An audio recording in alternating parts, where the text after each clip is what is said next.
Samantala, alamin naman natin mula pa rin kay Haji Camino ang pinakahuling sitwasyon sa Eastern Samar. Live, Haji!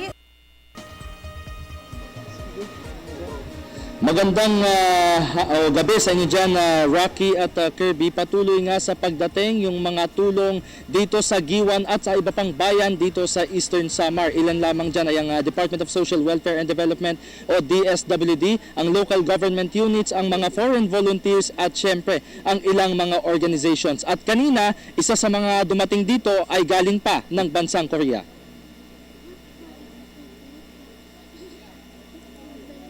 Kaninang umaga dumating ang grupo ng mga Koreano mula sa Jogye Order of Korean Buddhism Emergency Relief for the Philippines. Sakay ng isang dilaw na truck, laman nito ang hygiene kits gaya ng tuwalya at ilang mga basic commodities gaya ng bigas at canned goods. Sinalubong sila ni Mayor Christopher Gonzales na tuwang-tuwa sa kanilang pagdating. Maliban sa kanila, dumating din dito ang International Committee of the Red Cross o ICRC na naglilibot naman sa mga bayan gaya ng Mercedes at Salcedo. Bukas ay bibisitahin nila ang Homonhon Island kung saan sila mamimigay ng pagkain at tubig. Tinatayang nasa 1,000 households ang nasa naturang isla.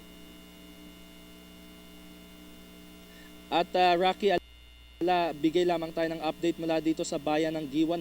Unti-unti na ngang bumabangon yung mga residente dito at sa katunayan nagbukas na nga yung mga palengke at nagtitinda na sila ng iba't ibang mga pangangailangan ng mga tao gaya ng gulay, ng prutas, ng manok, ng baboy at ng karne ng baka. Maliban dyan, balik na rin yung transportasyon dito dahil sa yung mga kalsada dito, Rocky, alam mo kasi, ay na-clear na. So mula dito sa Giwan, nadadaanan na yung mga kalsada patungo ng Mercedes, patungo ng Salcedo, ng General MacArthur at hanggang makarating ka sa may bayan ng Hernani. Bagamat lubak-lubak pa yung mga kalye, ang importante dito ay unti-unti na itong nare-restore at nadadaanan o passable na ika nga para sa mga motorista. At wala pang kuryente dito, Rocky, at tubig, pero gayon pa man ay merong mga generators na ginagamit yung ating lokal na pamahalaan dito. At dahil laban na nga ng ating pambansang kamao na si Manny Pacquiao bukas kontra Brandon Rios, ang inyo pong telebisyon ng bayan ay nagtayo po dito ng isang monitor. At ito pong mga nasa likod kong ito, itong mga tao dito, ay makakasama po natin bukas. Katuwang natin sa panonood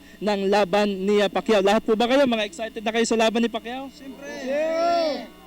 Ayan, kitang-kita naman natin, Rocky, na sumigla dito sa Giwan dahil bukas ay matutunghayan na naman nila ang kanilang idol na si Manny Pacquiao at harinawa siya ay manalo bukas kontra Rios. So mula pa din dito sa may Giwan sa Eastern Samar sa tulong ng RTVM at kasama ko pa rin sina Jovit Dizon at Alan Rubin para sa Telebisyon ng Bayan. Ako po si Haji Camino.